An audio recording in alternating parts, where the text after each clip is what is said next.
SWHR, for those who don't know, we were founded in 1990 on the idea that women and minorities were not being included in clinical research.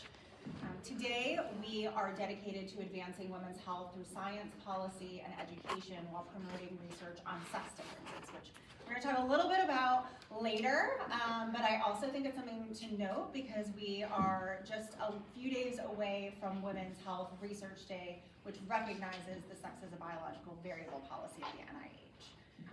Today, we are bringing you all together for an incredibly important topic of conversation, something that has not gone away for the last 35 years. It's an area that we at SWHR consider very core to our mission, and that is addressing barriers to clinical trial participation and clinical trial diversity. Because if we do not represent the patient population that we are trying to treat, what are we even doing? So this is our whole goal, right? We want to make sure we are removing as many barriers as possible and getting access to care and treatments and understanding what's going on through research. So I mentioned that Sunday is Women's Health Research Day. That's the 25th of January. I may pop around to you later and ask you where you were in 2016, so be thinking about that. And if you really want to be on one of my reels, I hope you do. I didn't even tell anybody at SWHR I wanted to do that, but that's what I want to do.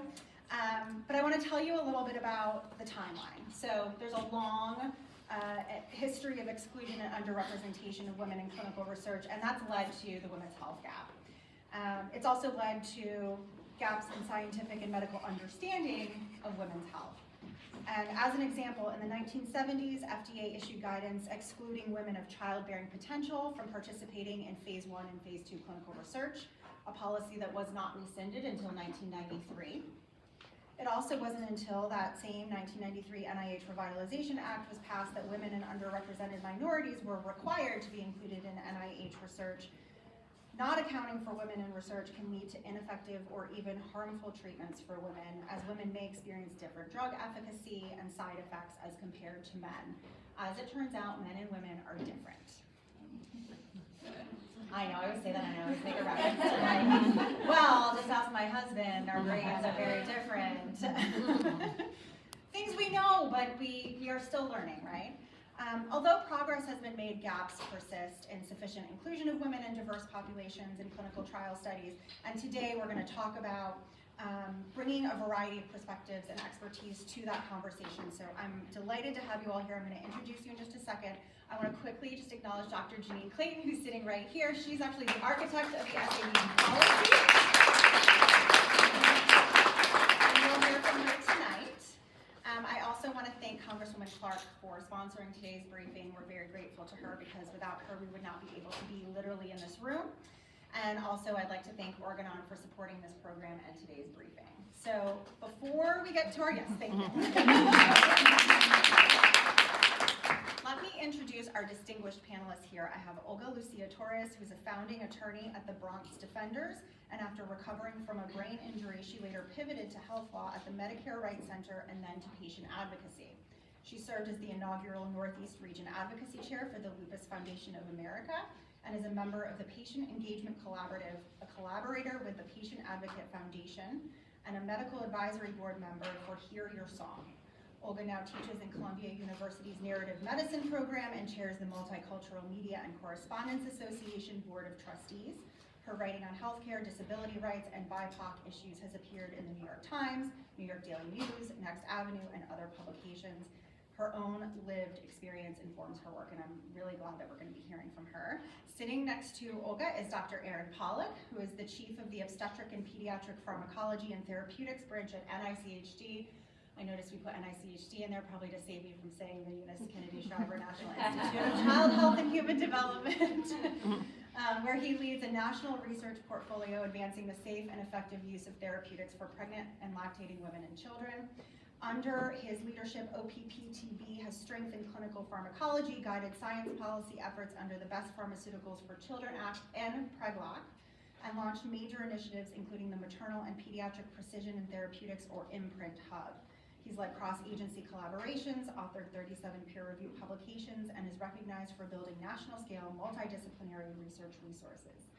Next to Dr. Pollack, we have Katie Baca-Moats, who is the CEO and co-founder of GSD Health Research, because we need to have two Katies everywhere we go. With more than 15 years of experience leading large-scale digital and hybrid clinical studies, she's widely recognized for advancing innovative trial design that improves participation, data quality, and real-world evidence. Oh my gosh, goodness gracious. We're not doing menopause today, but sometimes I get a little brain fog.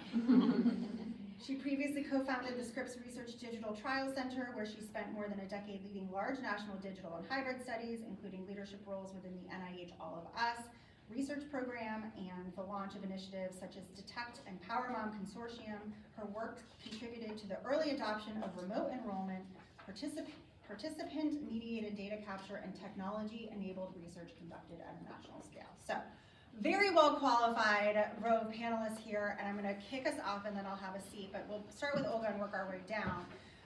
Tell us what you see as the greatest barrier to women's participation in clinical trials today. Sure. Before I do that, the attorney in me has a caveat. In addition to, is this good? Can you all hear me? Okay. So in addition to living with chronic illnesses, lupus, scleroderma, rare disease, and other chronic illnesses, I like to have 6 because why have one when you can have a starting basketball team? I am a brain injury survivor, as Katie said, and with it came a seizure disorder, memory loss. I lost the myelin in a big part of my brain, and aphasia. And so I recently had seizures. As I was standing here, I almost fell because I became really dizzy. I just took a meclizine. So before I get really nice and saucy, I took notes so I wouldn't forget things, and so I hope you don't mind that I refer to my notes. So, but this is an easy one. The greatest barrier is the way the trials are designed, right? They're designed as if participants have no other responsibilities. We're talking the rigid schedules, the frequent visits, the really lengthy appointments, and that's, the treatments that encompass infusions, going back for blood tests, all those things, and often absolutely no compensation, right? In addition to all the time that you're losing from work, right? And the data tells a striking story. Women routinely rate cost, financial support, and time flexibility higher than men as a deterrent for enrollment. So this isn't about willingness, it's about accessibility, right? Great. Yeah, this is a great question. I think the greatest barrier, and I'm thinking specifically about pregnant women and lactating women when I respond, I really think a lot of it is what I would just refer to as social momentum. Just a variety of different factors that people just make assumptions about in terms of clinical trial design that result in it being very difficult for pregnant women and lactating women to actually participate in trials when it's possible, or to have the trials open to them initially. In terms of the barrier and logistics, imagine all of that for somebody that has a newborn in their house, right? It can be very complicated. Along with that, I think just sort of the assumption that we just can't do research in pregnant and lactating women. So that, I think, is just sort of this social momentum where we just really need to get people to think initially, how can we include women in this trial, pregnant women in this trial, lactating women in this trial? Yeah, I think we're all pretty much in agreement on what the biggest barrier is. We really need to make this more convenient for women, but when we talk about patient-centric, participant-centric trials, it often stops at that convenience level, or sometimes, like Olga said, sometimes we think about financial compensation, but I think we can go one step further and really design the trials to think about the individual value that somebody is getting from a trial. We have lots of competing priorities, we have things to do in our life. Are we really designing it so that every time they show up to the site or to the app or anything, are they getting some sort of value back from it? So, and if we do that, then we have done it and we see participation go into the wait list, right, rather than making people, so. Yeah, thank you so much for that. I think one of the things that we think about when we talk about clinical trial representation is not just how do you incentivize, right? How do you get people to participate? It's really flipping it to think about what would make someone want to participate so that it is something that you want to contribute to, whether that's for your own health or the future. And that's really the value there, right? Or the incentive for women, as we know, might look a little bit different than for someone else. And so really thinking about what is it that would be helpful from a patient perspective. I want to turn to diverse representation and intersectionality a little bit. Women of color especially have historically been underrepresented in clinical trials. And a 2021 study published by the Journal of Health Economics reported that despite comprising 13% of the US population and suffering disproportionately from premature morbidity and mortality, Black Americans make up only 5% of clinical trial participants. We see this consistently. We see the disparities across women's health, across the lifespan. It does not matter what condition you're talking about, what life stage you're talking about. Women of color are in worse health, worse off than white women. And so really thinking about how can we actually learn more about that would lead us to better participation and really thinking about how do we get to that population. But we also know that those barriers are not experienced one at a time, much like health is not just one thing, right? It could be multiple things on top of one another. When we think about women's health, women of color are navigating challenges like gender bias, racial bias, caregiving responsibilities, chronic illness. So Olga, I want to ask you from your perspective if you can tell us some more about the trial requirements, things like frequent site visits or complex protocols. You mentioned uncompensated time, but how does that affect patients with chronic fluctuating conditions like lupus? Because one day you could be feeling okay and then you are not the next moment.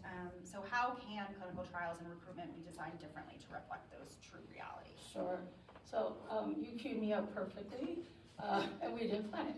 No, so lupus, I think, provides a perfect example because lupus doesn't follow a predictable schedule, but clinical trials do, right? And I think therein lies one of the biggest fundamental problems. And I just wanted to piggyback of Katie. And I don't like Katie, number one, and Katie, like Katie, which is that we have this problem in lupus so much because those of us, we like to say that lupus is a gateway to other, right, autoimmune diseases. And so, and that often is what finds that we're excluded, right, from clinical trials, where they get so excited, you can be part of this clinical trial, we show up, oh wait, do you have another autoimmune disease? And we almost feel like we want to lie because we really want to be involved in the clinical trial, but of course we can't lie, right? And that's another big problem, right? That's another, one of the biggest problems that we see. But anyway, lupus patients experience unpredictable flares. So right now I have adrenaline, I'm so excited to be here. Chances are that by tomorrow I'll still be feeling the high, but by Friday I may not be able to get out of bed, right? And therein is the flare. And if I'm in a trial, because they're designed to be so rigid, I may be kicked out, right? We already discussed, you know, all of the other problems that are in it, right? But if we already talked about the high cost. One of the things, I just want to touch again on the high cost, and we're not talking about the cost to be in the trial. One of the things that we haven't touched on is the high medical costs of having a chronic illness, right? My family, there are 3 of us that have at least one chronic illness. Our out-of-pocket costs annually are at least $30,000. Right? People are like, what? Well, we also live in New York City, but that should not matter that where we live, but of course we know that it does. So we take into account the high out-of-pocket medical costs. Then we add to it the expense of being in a clinical trial. So it just really makes it it makes participation almost financially impossible, right? But we want to move science forward. We want to help, right? So the solution isn't rocket science, it's flexibility, right? So design trials for how these diseases actually work, not for administrative convenience. And I'm not saying that to be like, it's easy, it's not, we understand that, right? We need remote visit, we need, remote visits during flares, wider scheduling with windows, catch-up provisions instead of automatic exclusion. While I was doing research to prepare for this, I found that how well decentralized trials work, right? It was a great example of a phase 4 breast cancer trial where investigators reported 96% patient retention rate.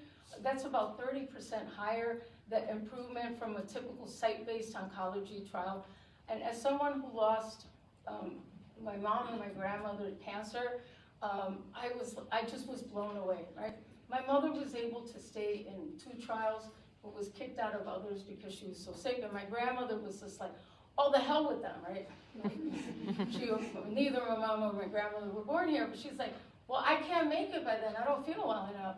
And she was just unwilling, right? My mother got a little bit more of it. But anyway, to me, that's how I think the needle is moved. Yeah, thank you for that. On the flip side, can you talk a little bit about what those consequences are of this sort of rigidity when you think about trial design and not necessarily thinking with, what does a participant need in mind? How are women being impacted by that historical lack Sure. of representation?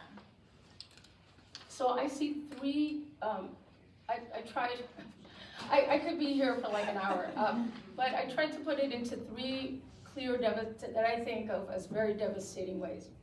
First, treatments don't work as well, right? Black women, and I really love that you touched on that. Black women are about 3 times, as you said, more likely, oh no, you didn't say it. I didn't say that. I didn't say that. So black women are about 3 times more likely to develop lupus than white women. Yet black patients make up only about 14, black patients, not women, right, because the numbers are so little. Black patients make up only about 14% in lupus clinical trials. African Americans and Latinos with lupus have 2 to 3-fold higher mortality rates than white patients. When you develop treatments without the populations most affected by the disease, you get misaligned dosing, missed side effects, and protocols that don't account for how the disease actually presents in the bodies, right? I was on a medicine, and Sarah would kill me, for the Lupus Foundation of America. I was on a medicine for a long time that is often thought of as the staple medicine, not hydroxychloroquine. I'm still on it. We'll be on it until they put me away in the grave. But another medicine, and it didn't work. And we thought, well, we need to adjust it, it just was not studied for me, right? They didn't go like, oh, Doña Salazar, Olga Lucia puede tomar, no, nobody asked. And so the medicine didn't work on me, right? And I'm one of many that they're figuring out this medicine does not work on us. Second, diagnostic delays worsen, right? Lupus takes, not in the United States, globally 6 years to diagnose. I took 7, I told you, I'm an overachiever.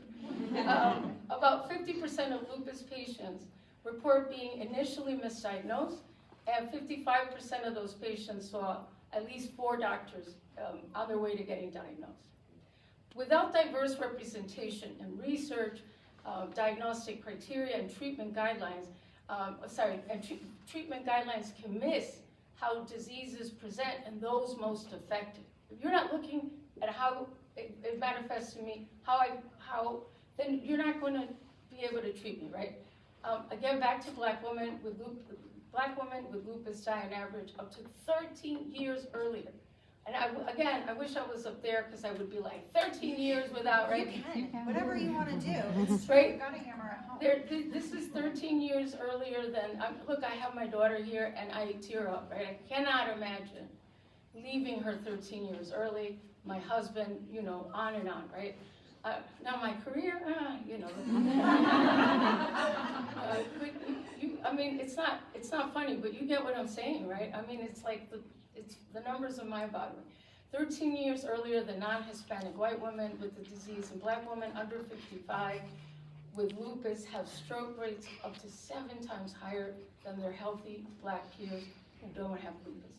Again, reflecting the deadly consequences of underrepresentation in lupus care. And third, we perpetuate a vicious cycle. Inadequate research creates worse outcomes, which erodes trust, which makes future recruitment harder, which deepens health disparity, right? Each generation of exclusion makes the next one harder to overcome. I'll give you a quick example. One of the first things I ever did for LFA was be an ambassador to try to recruit women patients, but usually they're women, for Research Accelerated by You, RAID. And it's a, this is my aphasia, it's a registry. Sarah's like, come on, you can do it. It's a registry. But when the minute you try to tell someone and they're like, oh, are you gonna take my information? What are they gonna do with the information? And the trust is there. The lack of trust is there. And when I push back and I say, but this can benefit you, it's like, but they don't wanna help me. They wanna help themselves. And so this, again, it's like the many generations of this is happening. And so I have to start with the basics. See, look, I get goosebumps. And I don't know how to explain that if we're not the ones that move the needle, no one's gonna move it for us. But there's so many generations of trust that's been eroded. It's really hard to build those blocks back up, right? I'll get off the next one. No, I've got one more question for you before we turn the spotlight on Erin, which is thinking about that patient-centeredness, right? And all of these different barriers that exist that aren't necessarily reflecting sort of the needs of the participant, aren't necessarily reflecting the true realities of what is happening within a chronic condition or any condition for that matter. And you being a patient yourself, you've actually turned your career into being a voice for other patients. And so I think you talked a little bit about that, but some of your work is with the FDA Patient Engagement Collaborative and the Clinical Trials Transformation Initiative. So I want you to just touch on how early and meaningful patient engagement can actually make a huge difference when it comes to clinical trial participation. Sure. So I think it's weird when people are like, well, we don't know how to do it. Oh my God, are you kidding? Just change who's at the table, right? When you're making the trials, right?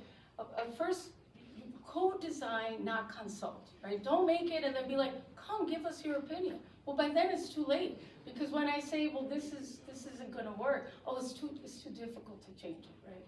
Oh no, well, we can make it, maybe adjust it a little bit, right? My first thing is just change who's at the table. Patients shouldn't review protocols after researchers have made all the decisions. They need to shape the study from day one, right? We can tell you what visit schedules are actually feasible, because this is your job. I don't know why I'm pointing at you. This is your job. But our jobs are something else, and then we have to go pick up kids, and then maybe they have something to do, right? So we can tell you what schedules are actually feasible, what outcomes actually matter to patients living with the disease, what burden is acceptable, because we are willing to take on burden, but we can tell you up to what limit, right? I'll tell you really quickly, again, I'm talking about lupus because, it's one of the diseases that I take 3 infusions for lupus a month, not a week, dear Lord, a month. A recent 2025 study of Black patients in the National Lupus Research Registry found that building trust, getting clear communication from healthcare providers, and using culturally relevant messaging and imagery were essential for making clinical research feel accurate, accessible, and inclusive. But I bet you that if we were not at the table, right, and in this case they weren't, that those things probably were not at the forefront when they were building that study, right? And none of that happens, and none of that happens if patients were not initially included. And I'll go quick. Second, community-embedded recruitment works, right?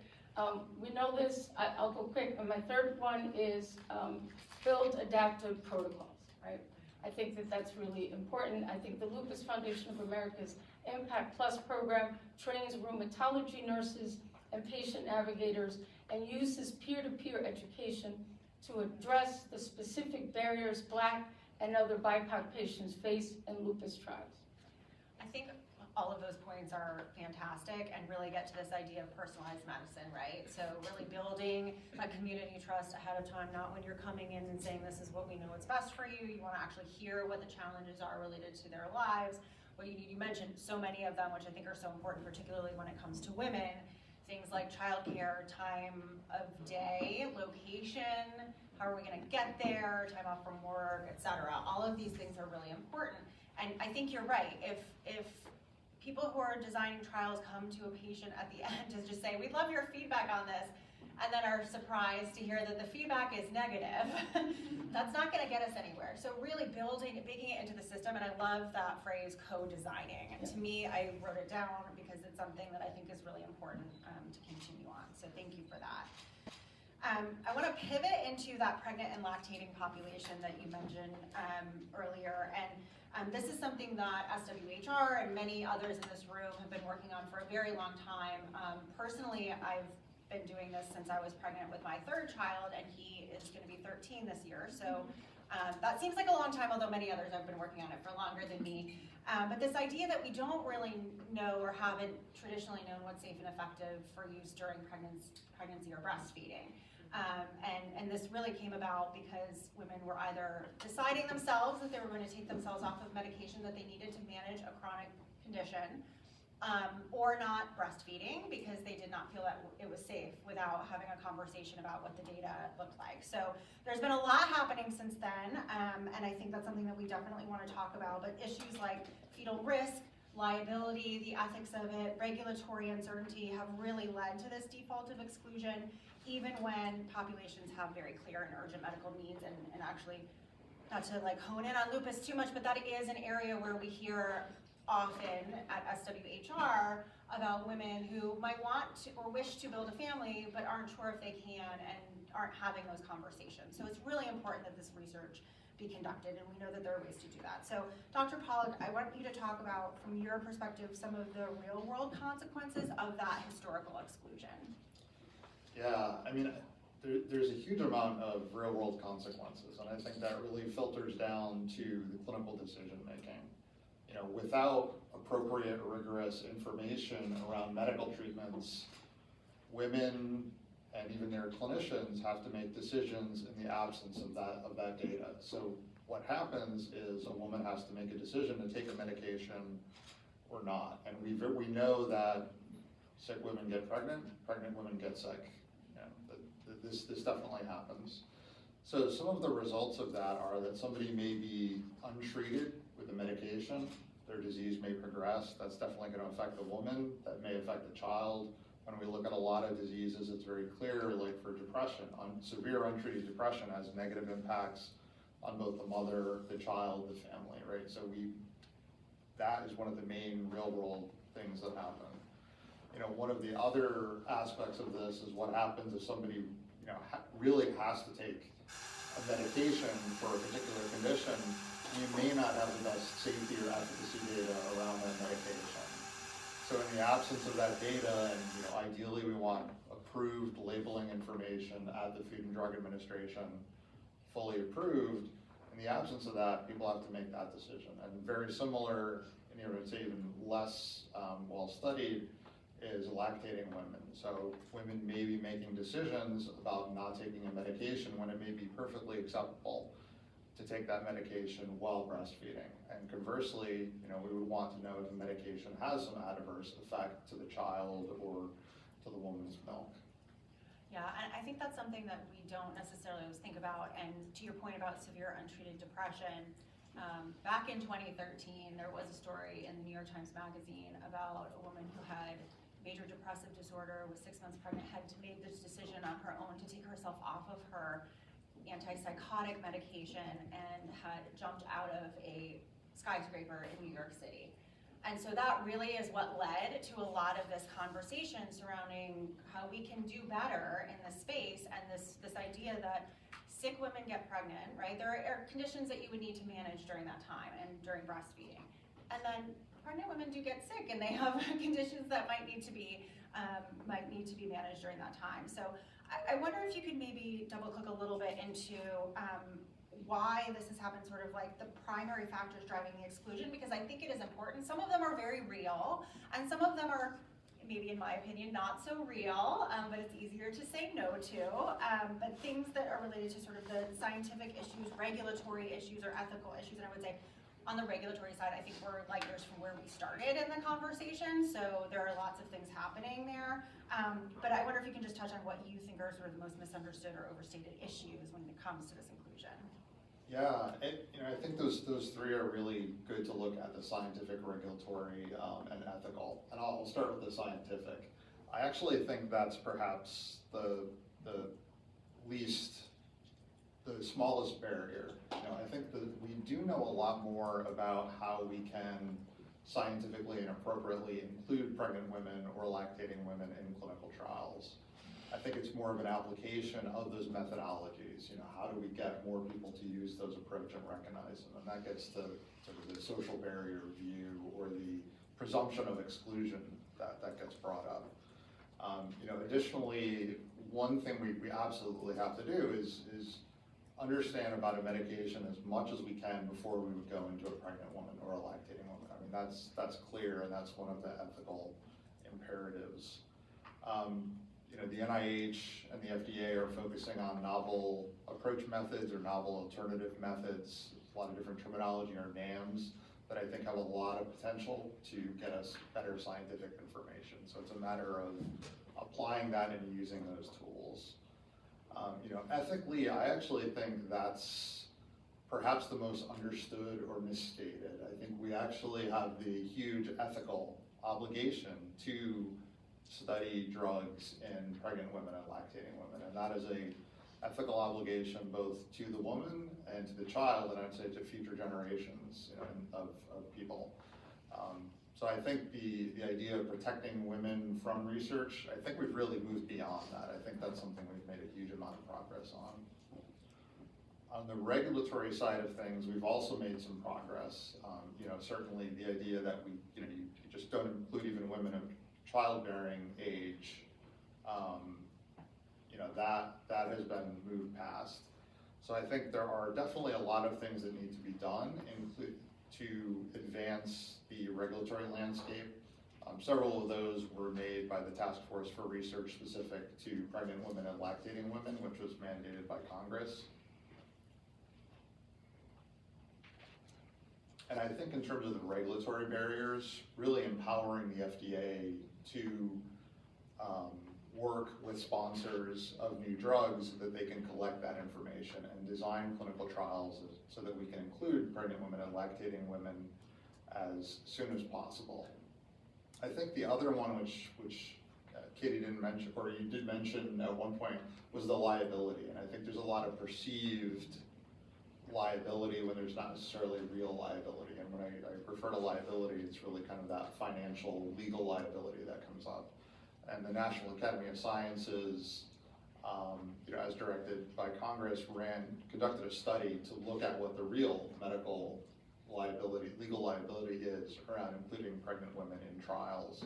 And generally the conclusion was it was much less than people thought. So I think that may be the one that is most overstated in terms of things. Yeah, I think that's right. And I would even go so far as to say that 2024 report said there are no liability issues to including this population. So it's definitely worth checking that out, because that was probably one of the bigger perceived barriers, I think, right? When you think about risk, you obviously think to risk to mom and to fetus, and then you think about investment in research and development in this population, and then things potentially going wrong. And we all sort of knew through the Prep-Lab conversations, the task force meeting, that that actually wasn't really the feeling of industry and researchers and clinicians and patients, and then to have that National Academy's report sort of back that up was really compelling. So I think we can probably all use that from an advocacy perspective to move the needle forward there. But I want to ask you about sort of this idea of risk, which we know and we talked about has been often cited as a reason for exclusion. How do you think risk should be more appropriately defined and communicated in trials involving the population? What do you think could change? And I would ask you this, not to put you on the spot, but could the NIH expand its inclusion policy to explicitly discuss pregnant women and lactating women? Yeah, I mean, starting with risk, I think it's interesting. You often hear people say, well, we can't include pregnant women in these clinical trials because there's a risk. That doesn't eliminate the risk by not including them. That actually, it pushes the risk. It pushes the risk down to the decision makers, right? So clinicians and patients are making those decisions and taking on that risk themselves. And I don't think that's the appropriate place where those decisions should be made. We should be conducting, as best as we can, and we can do this safely, including pregnant women, so that we can get regulatory rigorous trials done, right? Because that, to me, is how we eliminate the risk, because eliminating an exclusion is not the way to do it. In terms of communicating that to patients, well, in terms of the communication, I actually think there's a lot of different levels where we need to communicate and explain the risk. I've even had, I'm always the annoying guy at scientific conferences that goes, are you including children? Are you including pregnant women? And I've had people say, well, I actually was planning to, but my institutional review board, which oversees the safety for trials, they said, well, you can't include pregnant women in that study on smartwatches.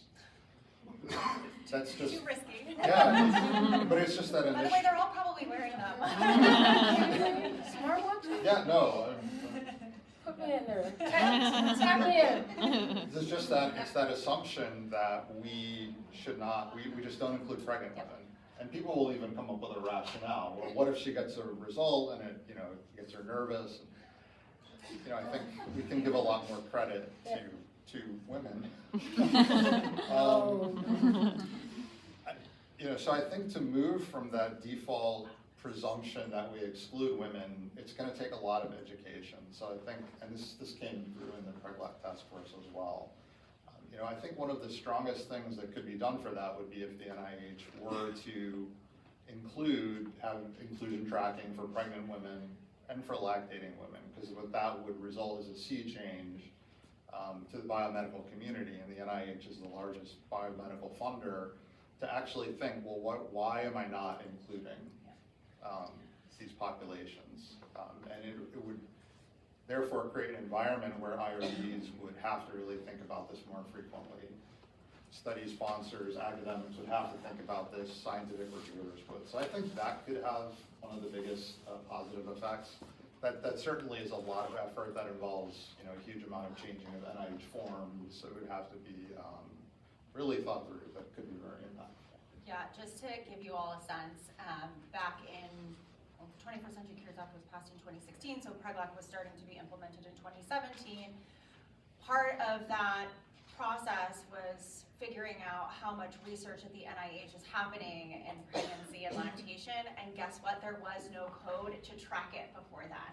So they had to create one, which was a totally unintended sort of effect of this, was that we didn't know when we were advocating for this that it wasn't being tracked, because it's not a disease, and so why would you track it?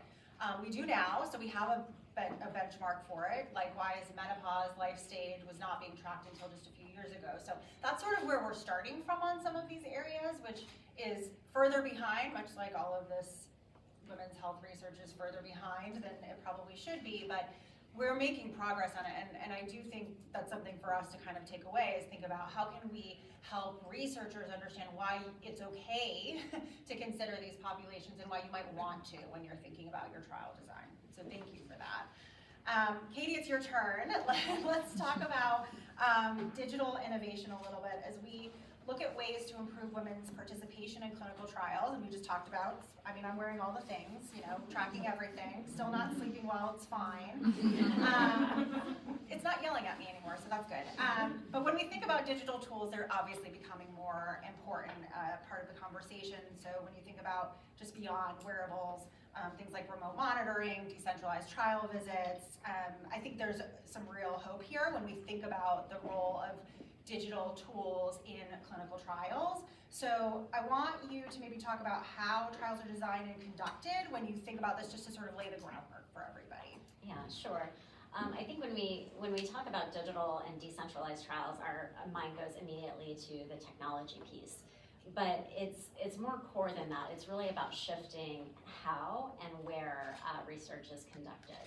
So these models are designed to take that research that was traditionally done in academic medical centers or in clinic sites and make it accessible to anybody living in the country. So allowing for people to, no matter where their geographic location is, to contribute to and more importantly benefit from clinical research.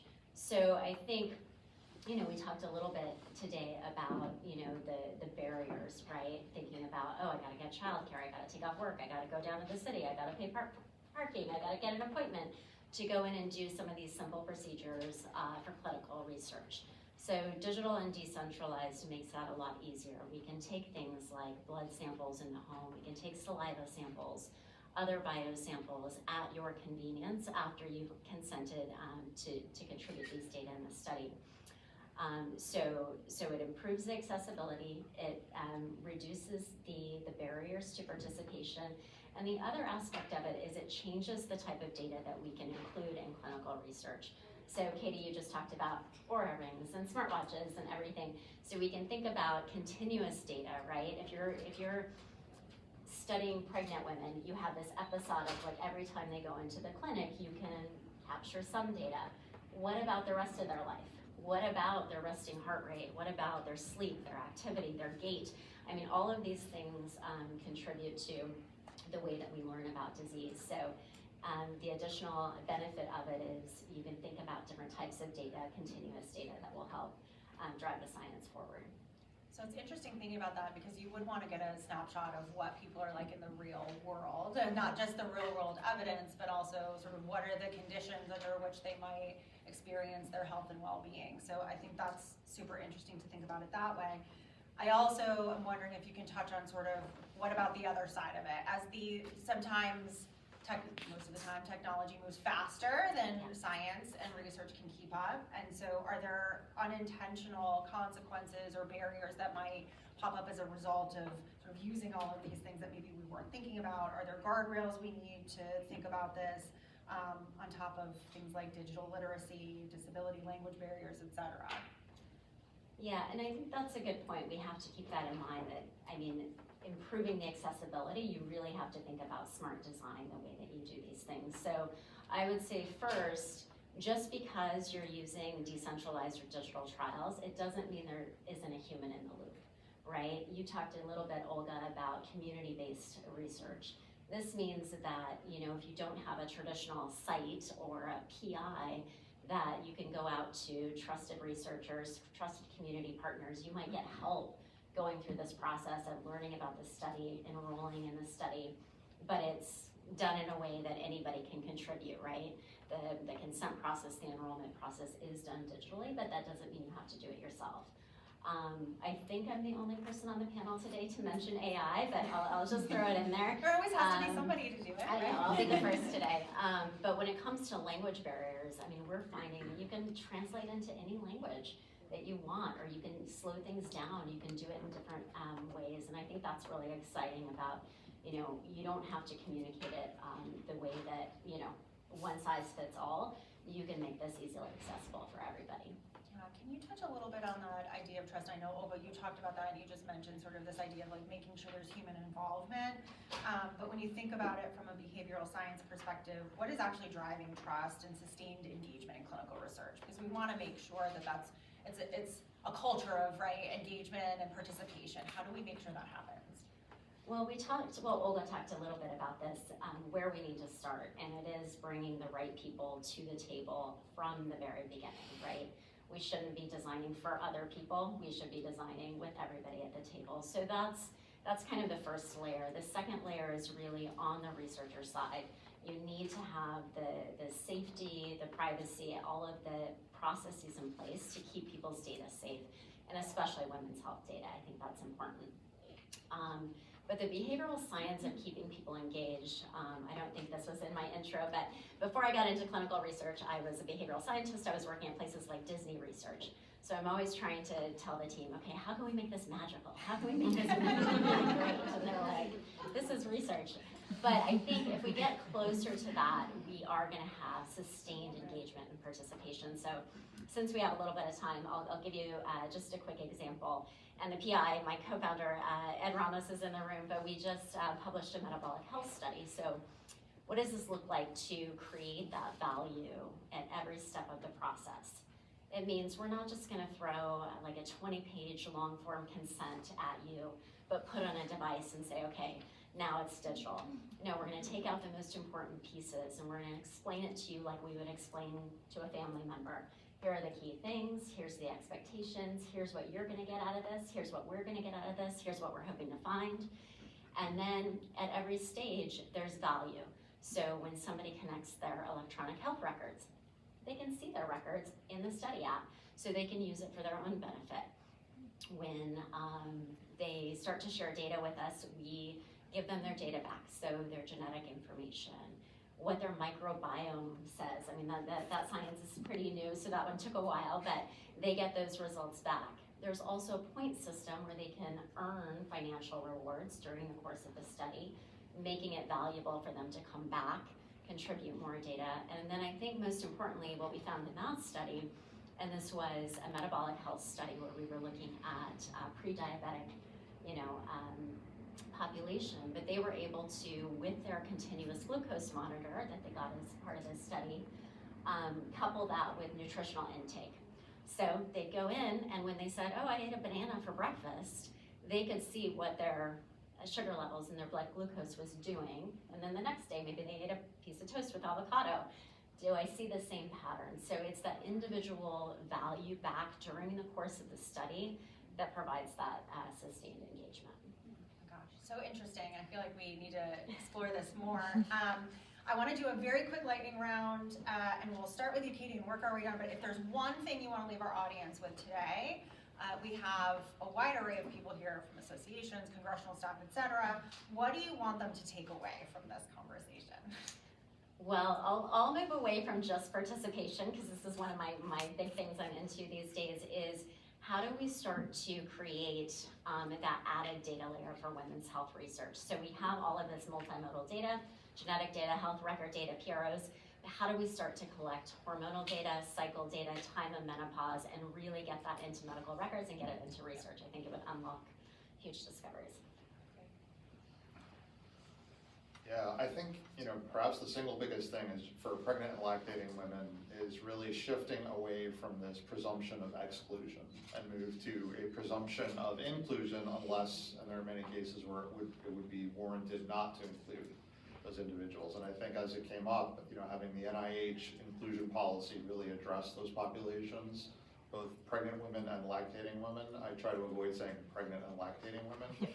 Two different populations, two different science. I think that could be the thing that would have the biggest impact. For me, they're two things, but they go together.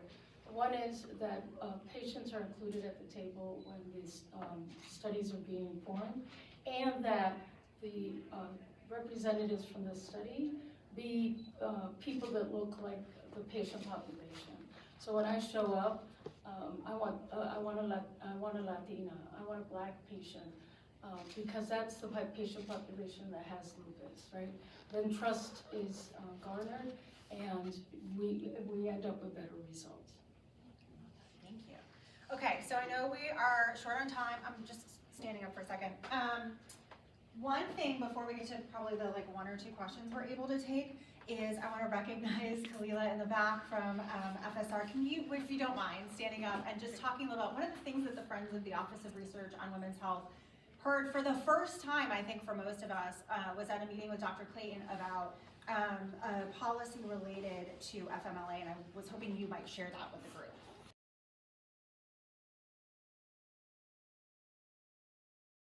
What we did is we were able to get a clarification from the Department of Labor that clarified that FMLA can be used for clinical trial participation. And that happened in November of 2024. It's on the website. It's everywhere, yes. It's there.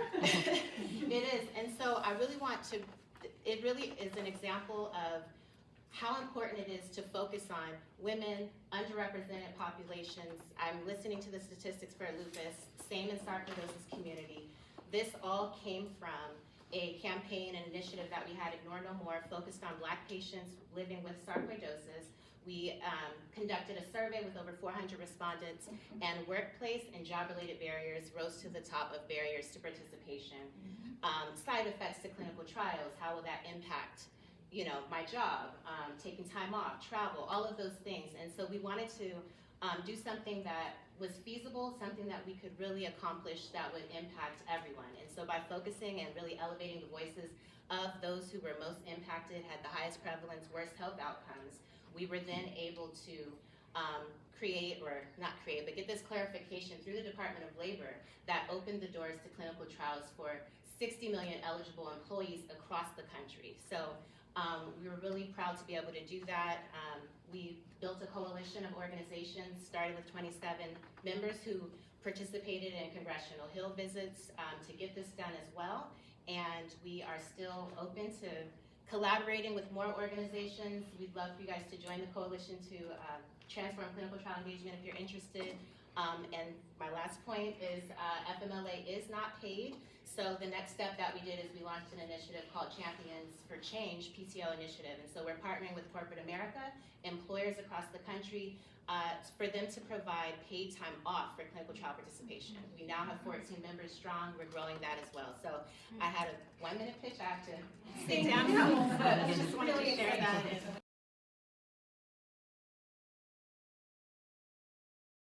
I think I might have time for one, maybe 2 questions. Yes. Hi, my name's Liz. I'm with the National Psoriasis Foundation. But prior to being at NPF, I was actually in the Office of Science Policy at NIH, where we led a working group called Engaging the Public as Partners in Research, and their final framework for engaging the community in NIH-funded research studies came out like September 29th of last year.